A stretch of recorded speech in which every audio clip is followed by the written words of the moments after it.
Hi, friends. Today I'm going to be reading to you from a book that's part of the other book that banned this book that you're reading with Dr. Lewis.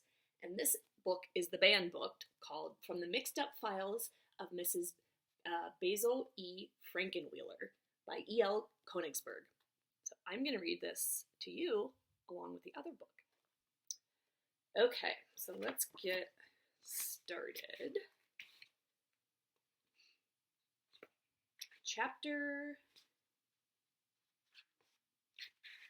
Well, I guess there's a prefix. Let's see.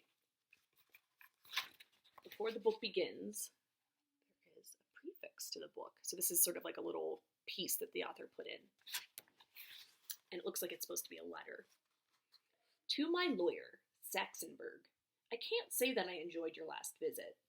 It was obvious that you had too much on your mind to pay attention to what I was trying to say. Perhaps, if you had some interest in the world besides law, taxes, and your grandchildren, you could almost be a fascinating person. Almost. That last visit was the worst bore. I won't risk another dull visit for a while, so I'm having Sheldon, my chauffeur, deliver this account to your home. I've written it to explain certain changes I want to make in my last will and testament. You'll understand those changes, and a lot of other things, much better after reading it. I'm sending you a carbon copy. I'll keep the original in my files. I don't come in until much later, but never mind. You'll find enough to interest you until I do. You never know that I could write this well, did you? Of course, you don't actually know yet, but you will soon. I spent a lot of time on this file. I listened. I investigated, and I fitted all the pieces together like a jigsaw puzzle. It leaves no doubts. Well, Saxonburg, read and discover Mrs. Basil E. Frankweiler. All right, here we go. Chapter 1. Claudia knew that she could never pull off the old-fashioned kind of running away. That is, running away in the heat of anger with a knapsack on her back. She didn't like discomfort. Even picnics were untidy and inconvenient. All those insects and the sun melting the icing on the cupcakes. Therefore, she decided that her leaving home would not be just running away from somewhere, but would be running to somewhere. To a large place, a comfortable place, an indoor place, and preferably a beautiful place. And that's why she decided upon the Metropolitan Museum of Art in New York City. She planned very carefully. She saved her allowance, and she chose her companion. She chose Jamie, the second youngest of her three younger brothers. He could be counted on to be quiet, and now and then he was good for a laugh. Besides, he was rich. Unlike most other boys his age, he had never even begun collecting baseball cards. He saved almost every penny he got. But Claudia waited to tell Jamie that she had decided upon him. She couldn't count on him to be that quiet for that long. And she calculated needing that long to save her weekly allowances. It seemed senseless to run away without money. Living in the suburbs had taught her that everything costs money.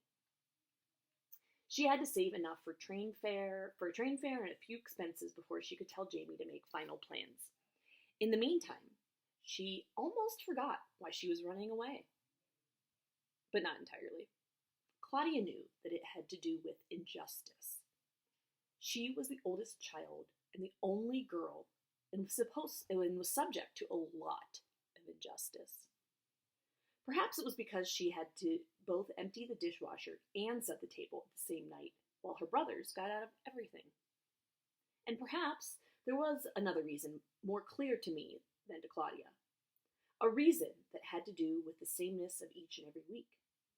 She was bored with simply being straight-A Claudia Kincaid. She was tired of arguing about whose turn it was to choose the Sunday night 7:30 television show, of injustice, and of the monotony of everything. The fact that her allowance was so small that it took her more than 3 weeks of skipping hot fudge sundaes to save enough for train fare was another example of injustice. Since you don't always drive to the city, Saxonburg, you probably know. don't know the cost of train fare, I'll tell you. Full fare one way costs $1.60.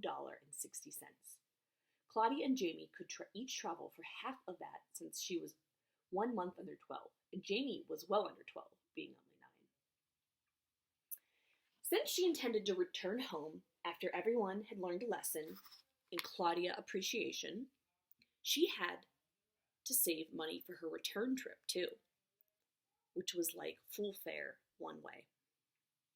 Claudia knew that hundreds of people who lived in her town worked in offices in New York City and could afford to pay full fare both ways every day, like her father. After all, Greenwich was considered an actual suburb of New York, a commuting suburb. Even though Claudia knew that New York City was not far away, certainly not far enough to go, considering the size and number of the injustices done to her, she knew that it was a good place to get lost. Her mother's Mahjong club, ladies called it in the city. Most of them never ventured there. It was exhausting, and it made them nervous. When she was in the 4th grade, her class had gone on a trip to visit historical places like Manhattan. Jonathan Richter's mother hadn't let him go for fear he'd get separated from the group and all the jostling that goes around in New York City. Mrs. Richter, who was something of a character, had said that she was certain that he would come home lost. And she considered the air very bad for him to breathe. Claudia, however, loved the city because it was elegant, it was important, and busy. The best place in the world to hide. She studied maps and the tour guide book of the American Automobile Association and reviewed every field trip her class had ever taken. She made a specialized geography course for herself. There were even some pamphlets about the museum around the house, which she quietly researched. Claudia also decided that she must get accustomed to giving things up. Learning to do without hot fudge sundaes was good practice for her. She made do with the good humor bars her mother always kept in the freezer. Normally, Claudia's hot fudge expenses were 40 cents per week. Before her decision to run away, deciding what to do with the 10 cents left over from her allowance had been the biggest adventure she had each week. Sometimes she didn't even have 10 cents, for she lost a nickel every time she broke one of the household rules, like forgetting to make her bed in the morning. She was certain that her allowance was the smallest in her class. And most of the other 6th graders never lost part of their pay, since they had full-time maids do the chores instead of a cleaning lady only twice a week. Once after she had started saving, the drugstore had a special, hot fudge, 27 cents, the sign in the window said. She bought one. It would postpone her running away, but only 27 cents worth. Meanwhile, when she made up her mind to go, she enjoyed the planning almost as much as she enjoyed spending money. Planning long and well was one of her special talents. Jamie, the chosen brother, didn't even care for hot fudge sundaes, although he could have bought one at least every other week. A year and a half before, Jamie had made a big purchase. He had spent his birthday money and part of his Christmas money on a transistor radio made in Japan, purchased from Woolworths. Occasionally, he bought a battery for it. They would probably need the radio. That made another good reason for choosing Jamie. On Saturdays, Claudia emptied the wastebaskets, a task she despised. There were so many of them. Everyone in her family had his own bedroom and wastebasket, except for her mother and father, who shared both with each other. Almost every Saturday, Steve emptied his pencil sharpener into his. She knew he made his basket messy on purpose. One Saturday, as she was carrying the basket from her parents' room, she jiggled it a little so that the contents would shift down and not spill out as she walked. The basket was always so full, since there were 2 of them using it. She managed to shift a shallow layer of Kleenex, which her mother had used for blotting lipstick, and thus exposed the corner of the red ticket. Using the tips of her forefinger and thumb like a pair of forceps, she pulled it out and discovered a 10 rides pass for a 10-ride pass for New York, New Haven, and Hartford rail line. Used train passes normally do not appear in suburban wastebaskets. They appear in the pockets of train conductors. 9 riders on a pass are marked off in little squares along the bottom edge, and they are punched one at a time as they are used. For the 10th ride, the conductor collects the pass. Their cleaning lady, who had come on Friday, must have thought that the pass was all used up since rides 1 through 9 were already punched. The cleaning lady never went to New York City, and Claudia's dad never kept close track of his pocket change or his train passes. Both she and Jamie could travel on the leftover pass since 2 half fares equal 1 fare, 1 whole. Now they could board the train without having to purchase tickets. They would avoid the station master and any stupid questions he might ask. What a find! From a litter of lipstick kisses, Claudia had picked a free ride. She regarded it as an invitation. They would leave on Wednesday. On Monday afternoon, Claudia told Jamie at the school bus stop that she wanted him to sit with her because she had something important to tell him. Usually, the 4 Kincaid children neither waited for each other nor walked together, except for Kevin, who was somebody's charge each week. School had begun on the Wednesday after Labor Day. Therefore, their fiscal week, as Claudia chose to call it because it began always on Wednesdays. Kevin was only 6 and in the first grade and was made much over by everyone, especially by Mrs. Kincaid, Claudia thought. Claudia also thought that he was terribly babied and impossibly spoiled. You would think that her parents would know something about raising children by the time Kevin, their 4th, came along. But her parents hadn't learned. She couldn't remember being anyone's charge when she was in the 1st grade. Her mother had simply met her at the bus stop every day. Jamie wanted to sit with his buddy, Bruce. They played cards on the bus. Each day meant continuation of the day before. The game was nothing very complicated, Saxonburg. Nothing terribly refined. They played war. The simple game where each player puts down a card, and the higher card takes both.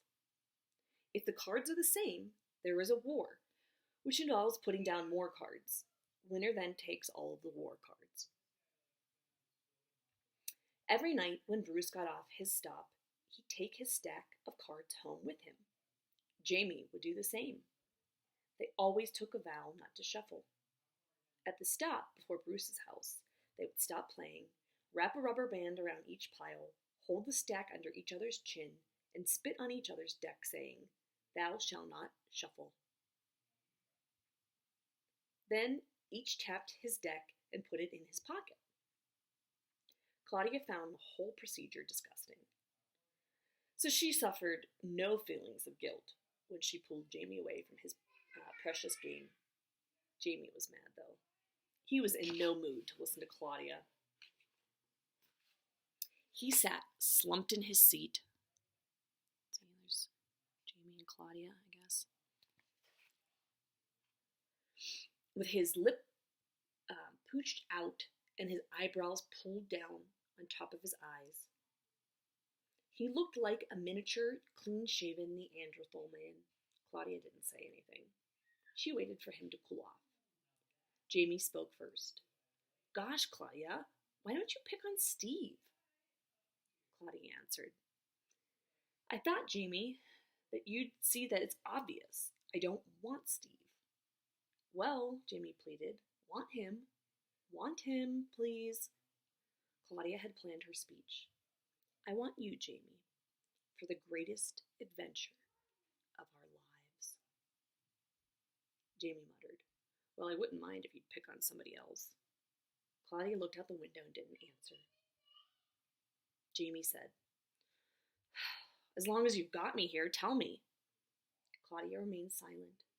Jamie erupted. "What's the matter with you, Claudia?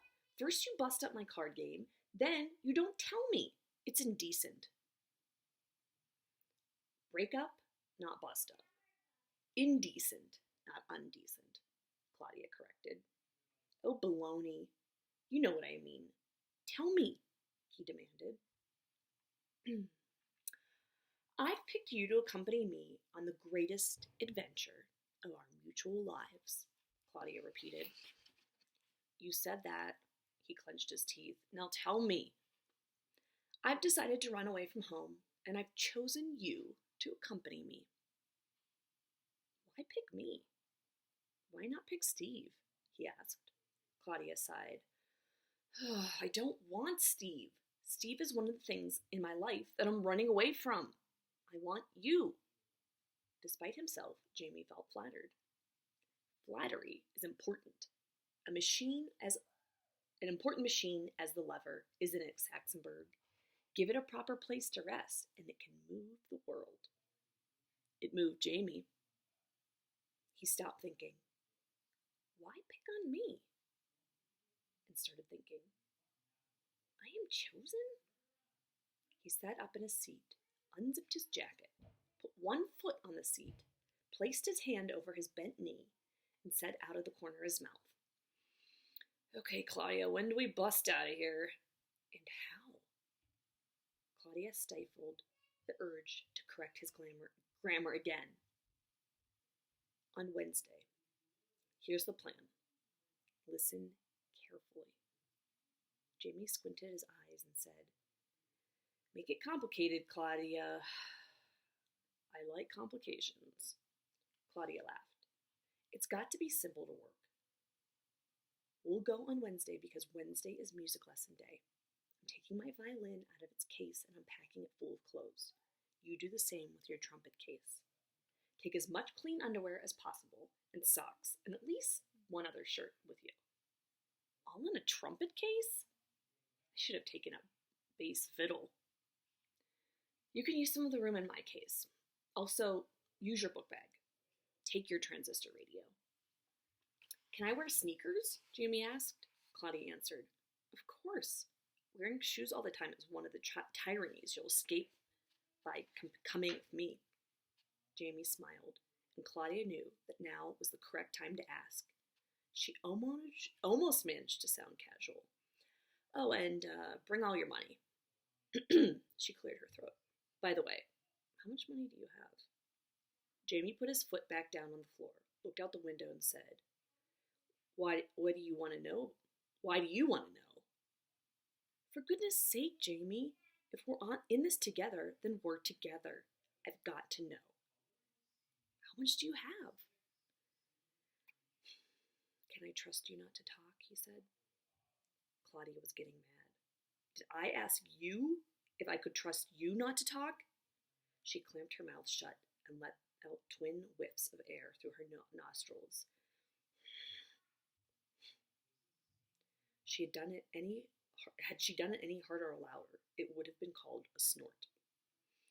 Well, you see, Claude, Jamie whispered, I have quite a lot of money. Claudia thought that old Jamie would end up being a business tycoon someday. Or at least a tax attorney, like their grandfather. She said nothing to Jamie. Jamie continued, Claude, don't tell Mom or Dad, but I gamble. I play these cards with Bruce for money. Every Friday, we count our cards and he pays me 2 cents for every card. I have more than he has, and 5 cents for every ace. And I always have more cards than he has, and at least one more ace. Claudia lost all her patience. Tell me how much money you have. $4? $5? How much? Jamie nuzzled further into the corner of the bus seat and sang, $24.43. Claudia gasped, and Jamie enjoyed her reaction. Hang around until Friday, and I'll make it 25 even. How can you do that? Your allowance is only 25 cents. 24.43 plus 25 cents makes $24.68. Details never escaped Claudia. I'll win the rest from Bruce. Come on now, Jamie. How can you know on Monday that you'll win on Friday? I just know I will, he answered. How do you know? I'll never tell. He looked straight at Claudia to see her reaction. She looked puzzled. He smiled, and so did she, and then she felt more certain than ever she had chosen the correct brother for a partner in escape. They complemented each other perfectly. She was cautious about everything except money. And poor. He was adventurous about everything except money. And rich. More than $24. That would be quite a nice boodle to put in their knapsacks if they were using knapsacks instead of instrument cases. They already had $4.18. They would escape in comfort. Jamie waited while she thought. Well, what do you say? Want to wait till Friday? Claudia hesitated only a minute before deciding. No, we have to go on Wednesday. I'll write you full details of my plan. You must show the plan to no one. Memorize all the details, then destroy my note. Do I have to eat it? Jamie asked. Tearing it up and putting it in the trash will be much simpler. No one in the family but me ever goes through the trash. And I only do it if it's not sloppy and not full of pencil sharpenings or shavings or ashes. I'll eat it. I like complications, Jamie said. You must also like wood pulp, Claudia said. That's what paper is made of, you know. I know, Jamie answered. They spoke no more until they got off the bus at their stop. Steve got off the bus after Jamie and Claudia. Steve yelled, Claude, it's your turn to take Kevin. I'll tell Mom if you forget. Claudia, who had been walking up ahead with Jamie, stopped short, ran back, grabbed Kevin's hand, and started retracing her steps, pulling him along to the side and slightly behind. I want to walk with Steve, Kevin cried. That would be just fine with me, Kevin brat, Claudia answered. But today, you have to be my responsibility. Whose responsibility am I next? He said. Wednesday starts Steve's turn, Claudia answered. I wish it could be Steve's turn every Monday, Kevin whined. You just might get your wish.